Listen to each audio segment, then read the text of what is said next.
Everybody, good morning. Thank you for coming to our May Legacy Loop. We did organise this a bit last minute, so I appreciate that everybody can make it. So we are going to be looking at unlocking powerful new insights from our reports. And we're going to have a couple of breakout room sessions during the presentation, so you'll be able to have a chance of having a chat about various things and feeding back to us. So Oliver is going to take us through the first section of the presentation. So over to you, Oliver. Thank you very much indeed, Marie. So before the publication of the draft laws bill, I was mainly being involved in reviewing, renewing, speaking with as many of you as possible in order to get feedback on what a legacy fundraiser needs when they are doing cold and warm outreach to legacy prospects. We took that feedback and we looked at the technology that was available, and we've significantly changed. There's some themes in what we're doing, the information that we're providing our legacy fundraiser community. There's also a lot of changes in the design.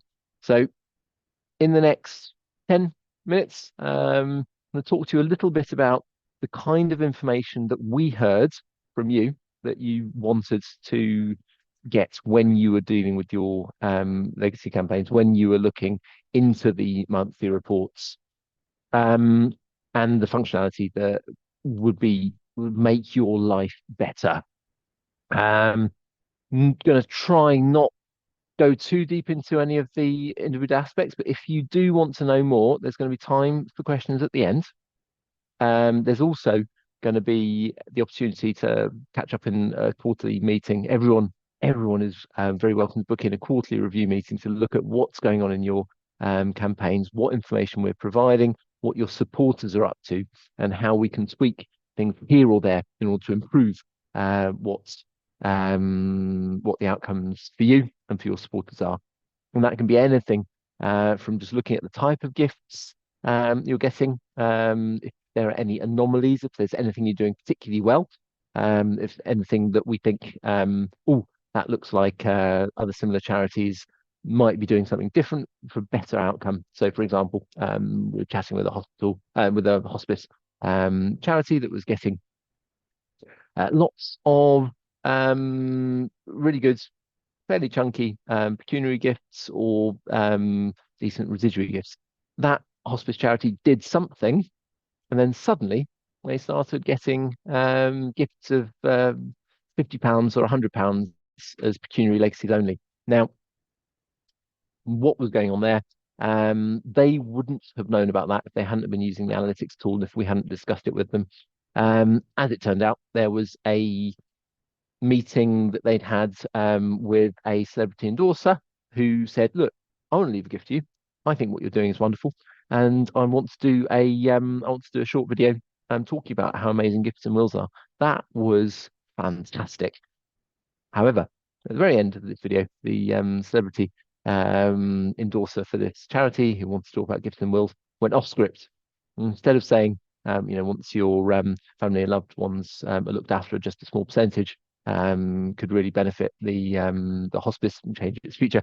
They said, once you've looked after your family and loved ones, just a couple of £100 could really change the future of the charity. And lo and behold, we saw residuaries, £1,000, £10,000 gift, a couple of £100, and then we had a word, edited that video, and things reverted to mean. So look at your stats. That's what I'm trying to say. Now we've got way more for you. So just having a quick run through all the aspects of your dashboard when you go in, so that you can be familiar with this when you log in and just get the information at a glance.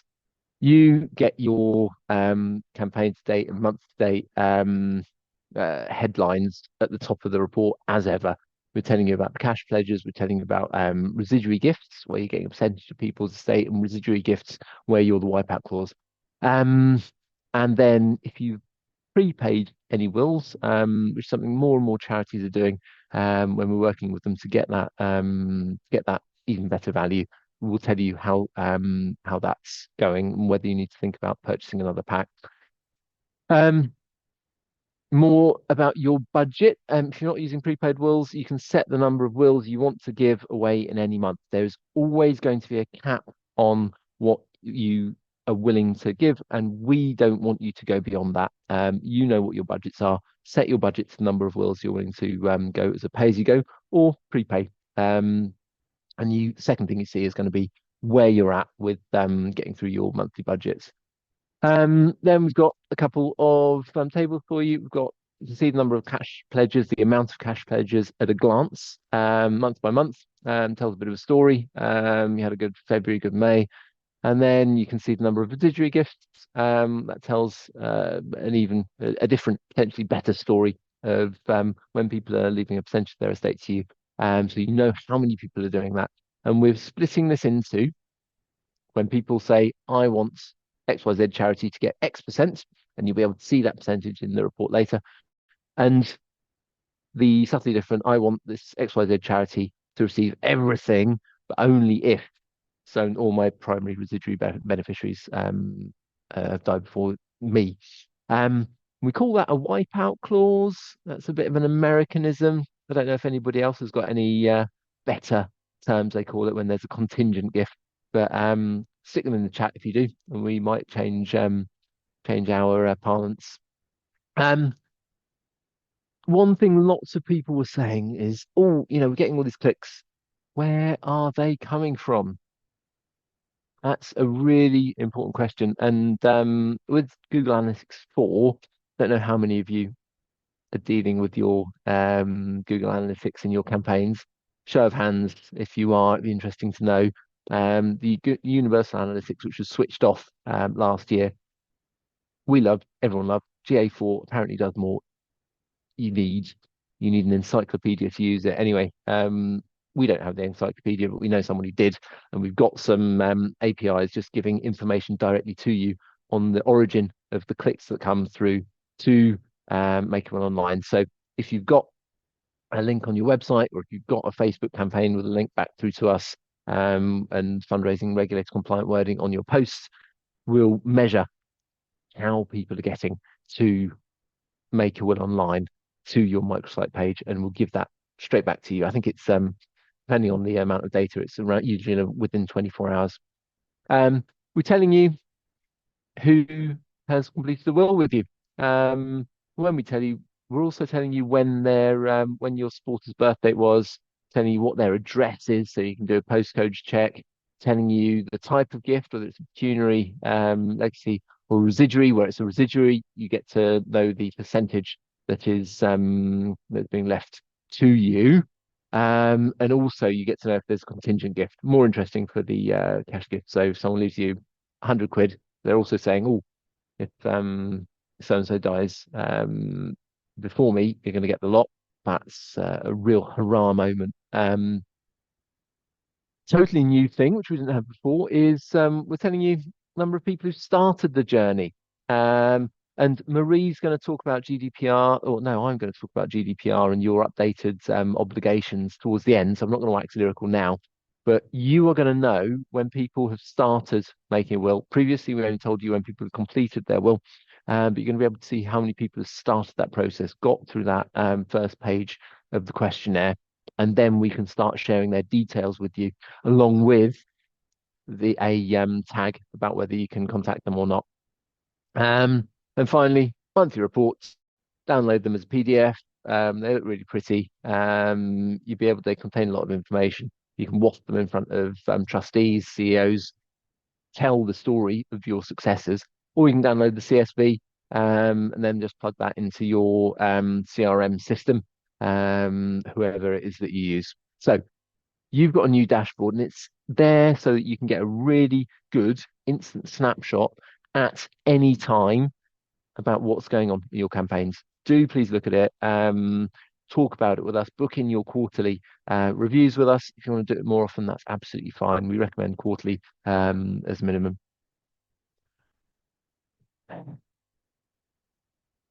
So we want to help you get your message out in the most successful way possible. And for us, we see success as potentially different to other providers, but I think it's a it makes sense. Success for us is you getting wills with gifts left to you in them. We're always striving to have a really good gift inclusion rate. It's all very well you buying 50 wills, 10 wills, 100 wills, but if you're not getting supporters that are wanting to leave gifts to you, then it's it's all for naught. So within those gifts, within those wills with gifts in them, there's there's good and there's really, really useful. So we're adding more information to the info that we share with you. The first thing is going to be the year of birth of the supporter. Now, I don't want to be Grim Reaperish. I don't think any of you do either. All your supporters are loved and appreciated, and we want all of them to live long and happy lives. Now, it's a reality that actuarially, people's chances of dying in a particular year increase as they get older. So knowing that year of birth is really, really important. It is useful for forecasting potentially, but as we say over and over, trying to predict when you're going to get a gift is a real dark art. We do not have a crystal ball. You may have one. You're very welcome to use the information that we have to plug in. Another indicator of the amount of a gift or the type of gift is going to be geographical. If someone lives in a leafy suburb near Kingston in Greater London, likelihood is if there's a residuary gift, it's going to be bigger than if somebody lives, where my family hark from up in Middlesbrough or Billingham. The average house prices are such a driver. So again, you can use this information to plug into your crystal ball and look about getting news and forecasts through to your CEO trustees. Again, really, really, really big health warning about trying to budget for what might be happening next year or the year after. Another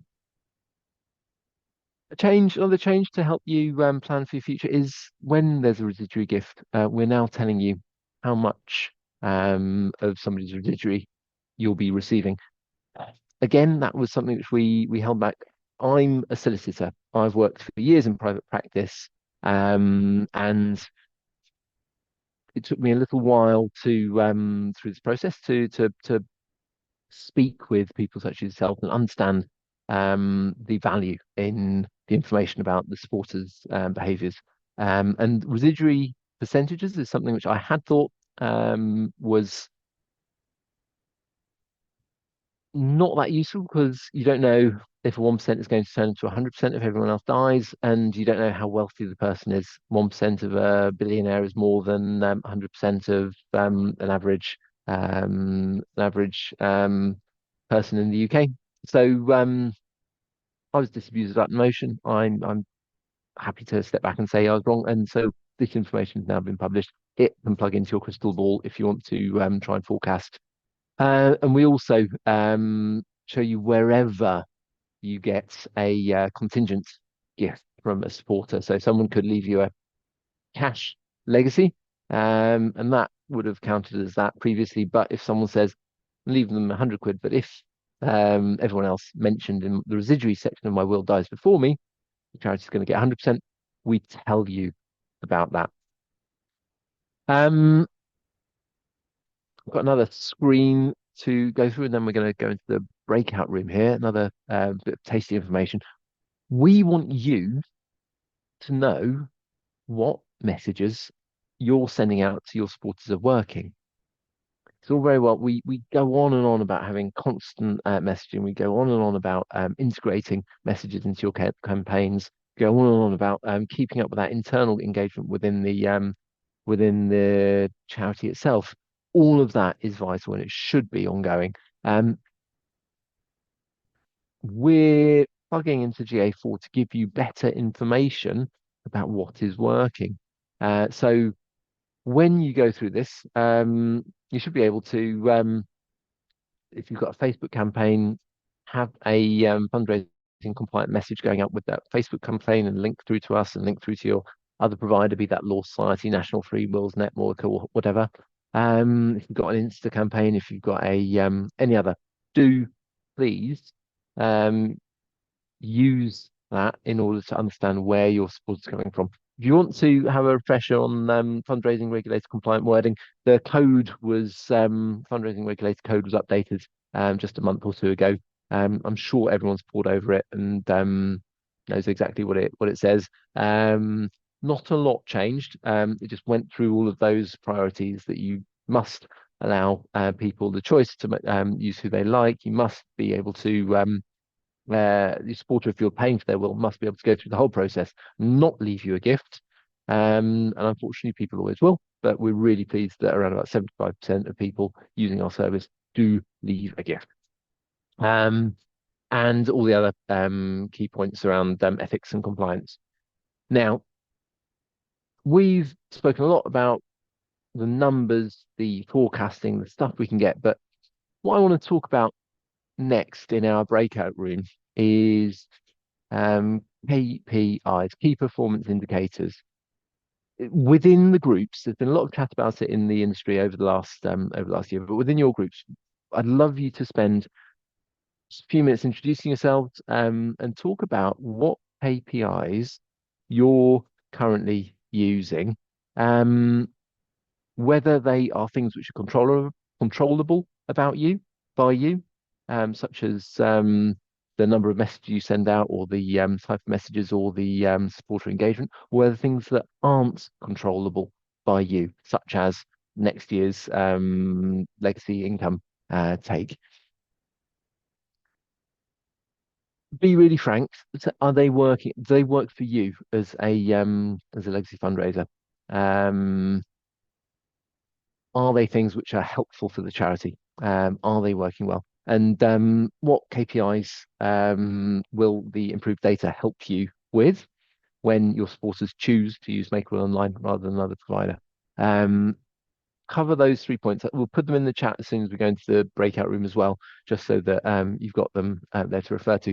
If anybody loves KPIs, which I know we all do, I was up in a accelerator program up in Cambridge not that long ago, and was introduced to a really interesting new philosophy, which Sergey Brin and a lot of the tech community in the West Coast use, changing it slightly from KPI to OKRs, objectives and key results. So understand what your objective is and what results are going to lead to your objective.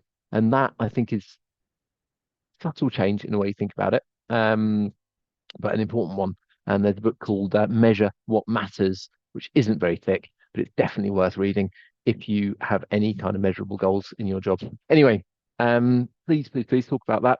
We're going to be floating around in the breakout rooms, listening, and feel free to ask myself, Marie, or Jordan any questions. Marie, take it away. Let's get in the breakout rooms. Okay. We've got 5 minutes, or possibly just over. You'll get a minute warning. Yeah, and we're going to get feedback afterwards, aren't we? As well. Yeah. Okay. So back, everybody. Hello.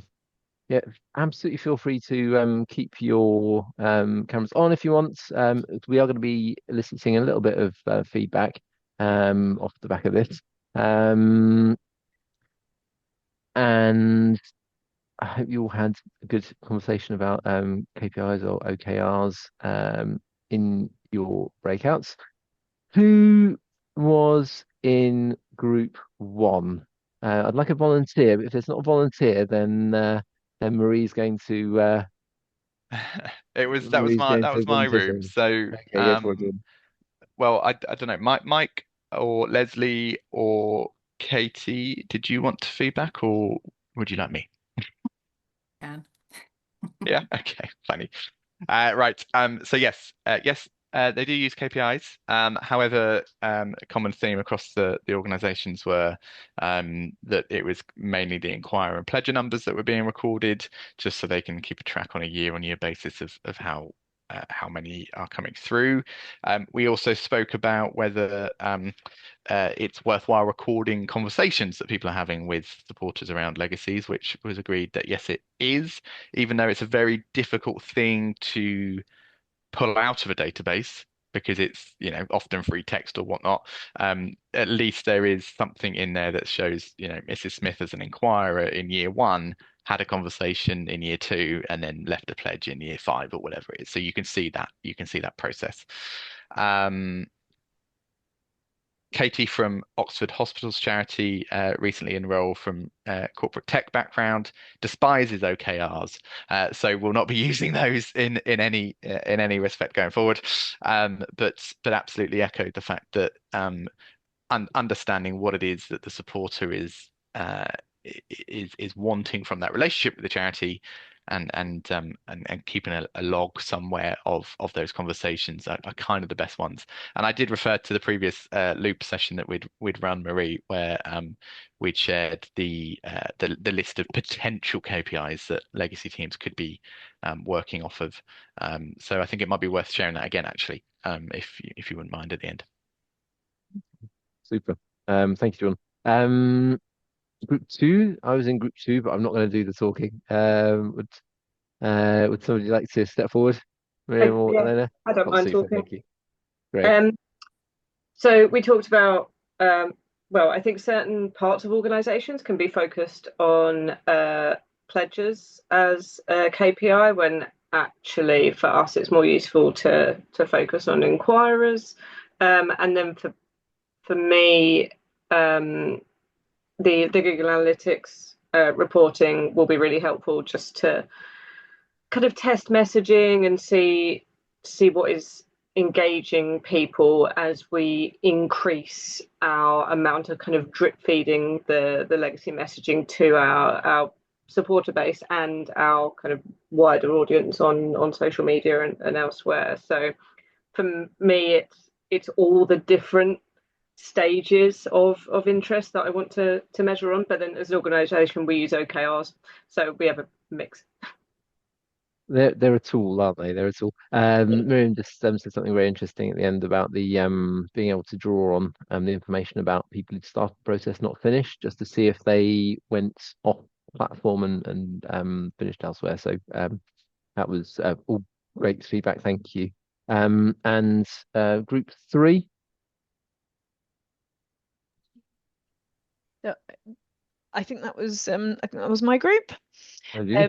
So there was three charities. There was us and the other two lovely people in the room are just at the start of their legacy journey. So they're thinking about developing what KPIs they want to have. We are in the middle of a slight, not a pivot, but a slight change in how we do our KPIs, because partly because what you measure is what you do. So at the moment we have a fairly traditional, like we're measuring inquirers, pledges, like how many free wills are written, like very much on that like pipeline from I am interested to I have made a will. And we're trying to develop a bit more around that sort of conversations, that drip approach, rather than drilling into individual people, really getting that messaging very wide. None of this has been finalized or anything yet, so this is very much at the ideas stage, but whether to have conversations with other teams to say, right, how many legacy mentions could you get out there? So let's say you mention legacies in one email to 10,000 people, that's 10,000 mentions. And then whether to then further sort of stratify those by like a grade 1, 2, and 3, is it a quick mention? Is it a proper like directing somebody to a service? Is it an in-depth conversation? And sort of almost rating those conversations or those mentions. Of course, we'll need quite a lot of organizational buy-in, so watch this space. But I think that's we're trying to move the strategy more towards a more of a drip approach, so that KPI really needs to reflect that a bit more closely. But this is literally just me talking off the top of my head because we're still in the middle of conversations. I absolutely love it. And what you measure is what you do precisely. Getting that drip out there, and then being able to see in real time what the effects of that are is going to be just so powerful. So no, thank you, Julie. I'm going to hand over to Marie now, as we go on to the next slide. I've overrun horrifically, 10 minutes overrun on a 15-minute session. Oh dear. But over to you, Marie. Talk about the next piece. Okay, thank you, Oliver. Okay, so basically, seeing your pledges and intenders. So on the dashboard, you can download CSVs of all the will data. So obviously you get the up-to-the-minute information of wills completed, and you can see your gift inclusion rates. But what we need to draw your attention to is the fact that we've now got a start date and a completion date in that data that we give you. So you can see clearly when somebody starts a will and then when they complete that will. So if we look at the data, if you've got data in the completion field and it's got a date and a timestamp, you know that that will's been completed. If you've got not applicable in that field on the completion date, that will's been started, but it's not been completed yet. So that gives you a sort of a huge potential insight into your intenders as well. If we pull in the consent that the supporters give you. So we've altered our GDPR message that we give our supporters in the first section of the will. So we now say that we are going to pass their data through to you when they start using the platform. So the data that we give you is when the will was started, when it was completed, their name, the year they were born, their email and their postal address, plus all the information about the pledges, whether it's a cash pledge, residuary, the percentage of that, whether or not a contingent gifts being left. But we also ask them if it's okay to let you know that you would like to say thank you and keep them up to date. So that's the part that they are consenting to. And on the far right column of that data, we've got a contact field that says yes or no. So where you've got yes, you can speak to that supporter about that will. You can say thank you, you can keep them up to date. Where it says no, we need you to respect that consent level there, that you can, obviously, if you've got consent from them through other forms about your charity, you can carry on communicating with them, but just not about the will because they've asked you not to do that.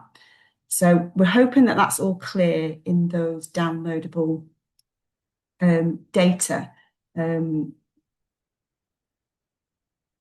spreadsheets, basically. So basically, yeah, so the ability for you to stewardship, you know, you're obviously tracking the people that have completed the wills, getting to know the gift inclusion rates, and also gives you the potential to keep that gift in that will, potentially grow that gift in the will over time by really good stewardship, but also, you know, this research that we keep going on about, you know, if people leave a gift in their will, they're more likely to give to your cause in other areas, other channels over their sort of lifetime as well. But also the ability now for you to track your intenders and potentially steward those as well, where they've given you consent to do so. It's all about keeping them engaged. Some people will start the will and they won't finish it in one go. We do remind them on day 10 and day 21. We send them an email. We remind them that they've not finished their will. We give them the URL to get back into that process. But after that, you know, after that period's gone, you can also now get in touch and, you know, remind them of the connection to your cause that they were, you know, potentially thinking about making a will and leaving a gift to you. So I think it's just a great opportunity there. So can we go on to the next slide? So we're now going to look at, this is a bit of a refresher for everybody really about... Sorry, Marie, we've got a hand up. Oh. Hello. Sorry, you might be about to cover this, but can I check, is that a broad consent for any channel or is it channel specific? Because we use legitimate interest for post and phone and consent for email and SMS. So I need to understand if this is different to what our standard is so I can make sure we're importing things with the correct. So we're sending some updated T&Cs out. We've got an updated message. So if you haven't already got the updated T&Cs, and if you once you've read them, you've got any questions about them, get back in touch and we can discuss that and possibly sharpen them up for your needs, so that you know exactly what you've got and where. Great, thank you. Okay, so we're going to move on to the sort of the back end of the system. So I'm always talking about the sort of customizations that you can do on the back end. It's all about maximizing engagement so supporters are remaining engaged throughout the process. Obviously, once they're in the will writing process, we have the prompts to leave the GIFs, which are really well designed. But the sort of customizations that you can make can just make sure that, you know, supporters are fully engaged. They've seen that URL, that call to action to say make a will through our platform. So they've left your domain, they're now on our domain, but you can still keep them really engaged so they don't get sidetracked and they don't lose sight of what they're actually doing, and they, you know, fully understand why they're there. So in the back end, under the chat, it all looks the same as the sort of the previous way that we organise our report. So in the sort of charity specific text section, you'll have the ability to update the welcome message. So on your microsite page, your welcome page, the title of the welcome message, you can update that, and also the paragraph there. So we set that up with wording that works for every charity, but we do want you to go in there and put your tone over that to keep your supporters engaged as well. Obviously, you can put your logo on there. And then you have access as well, just to clarify, if you go through a rebrand or anything like that, you can update your logo at any time. You just go onto the logo tab, remove the logo that's there and upload your new logo, and it's there in real time. Okay, so if we can go on the next slide, please, Oliver. So you can also drive high conversions by, we talked about reminder sort of messages that we send out on day 10 and day 21 to supporters who started their will but haven't finished. So we send a standard email that includes the URL to their will so they can get back into their will. You can add a paragraph of text or a sentence, you know, it can just be really simple. But ultimately, at this point, you know, you want to remind them of their connection to your cause and to re-engage them back into the process. And just simply by adding some text, reminding them that, oh yes, I was on that platform and I was thinking about leaving a gift, you know, and I've got sidetracked with whatever's, you know, happening in life, can usher them back into that platform and just remind them about, you know, what they were actually doing. So that's a really powerful way to re-engage your supporters. And you can also customize the thank you message as well. So the thank you message, you know, part of it is all about letting them know about the process, and the solicitor's going to obviously check their will and get back to them with feedback. So obviously don't amend that section, but you can obviously put your tone on there to thank them for using the service and leaving a gift potentially. Okay. So I think if we go on to the next, so we're into the next sort of breakout room session now. I've pre-prepared the groups actually, so we should all be in different groups than we were before.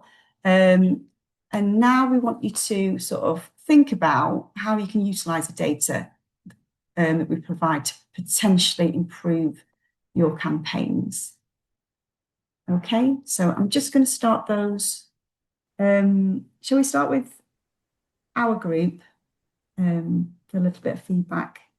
Mike kindly volunteered.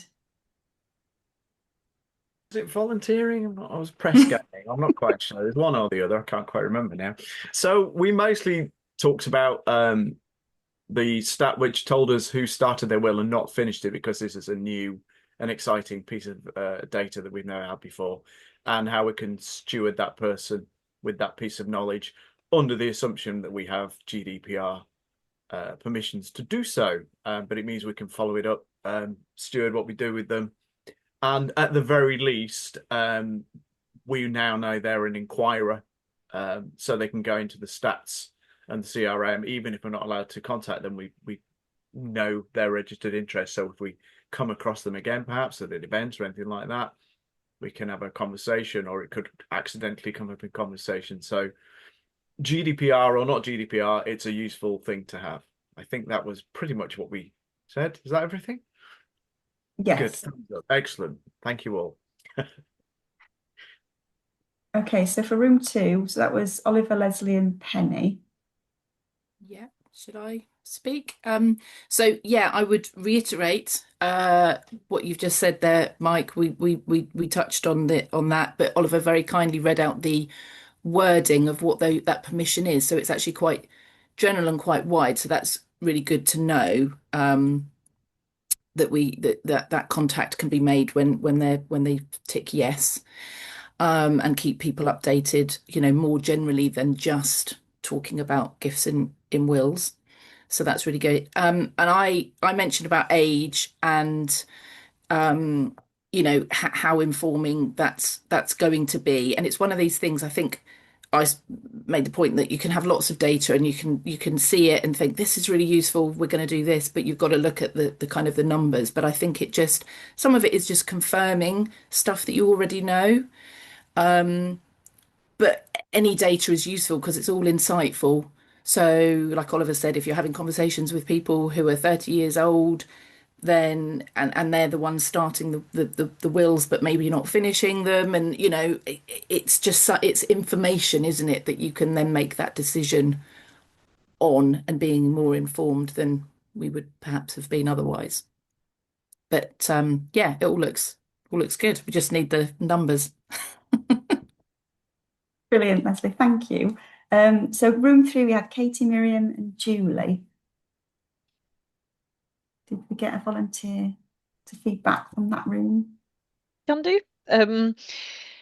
So I think we just had a general chat about reporting and what we're sort of using at the moment. I think the two things that came up were kind of UTM tracking, like being able to have specific UTM tracking would be really helpful. So if we're doing a particular campaign, being able to link that through would be really helpful.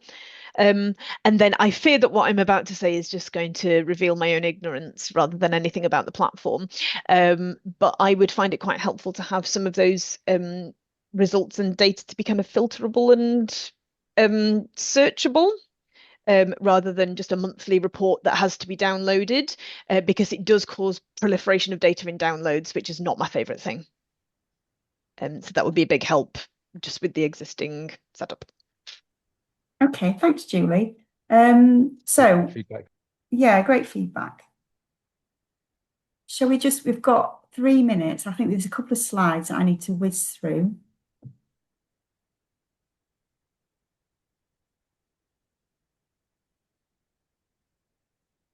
Okay, so we just wanted to mention that obviously there's more ways that you can make the most out of your investment with your campaign.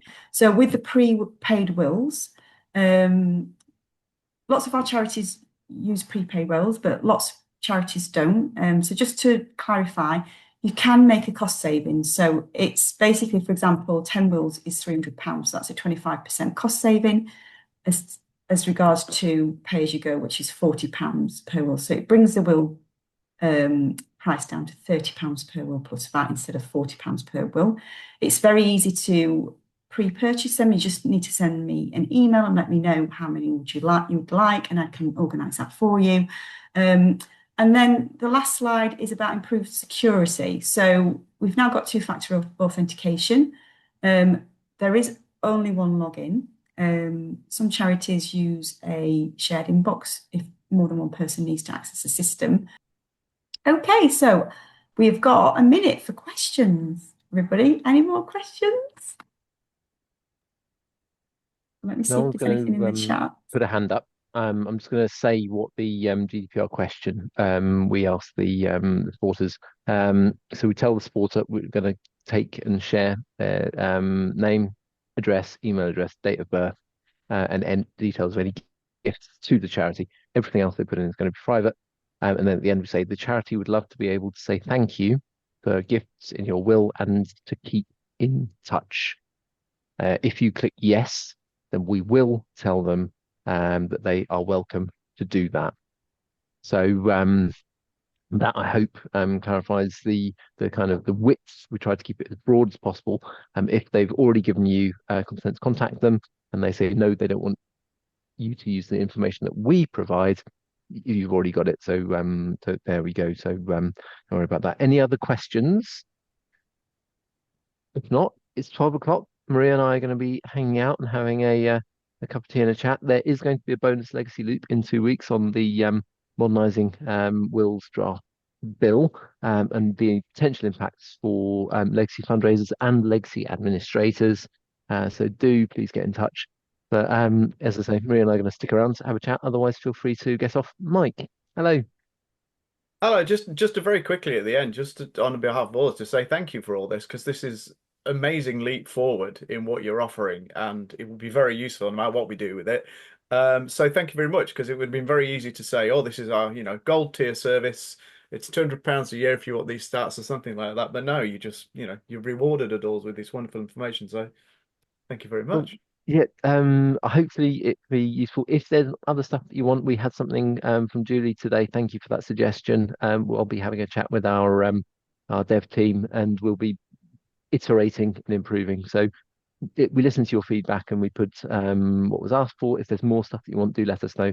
We're here to help you improve your Gifts and Wills campaign and serve the needs of your charity and your supporters. So thank you for saying that, Mike. Really appreciate it. And thank you to everybody for coming. Really appreciate it. Giving up your Wednesday morning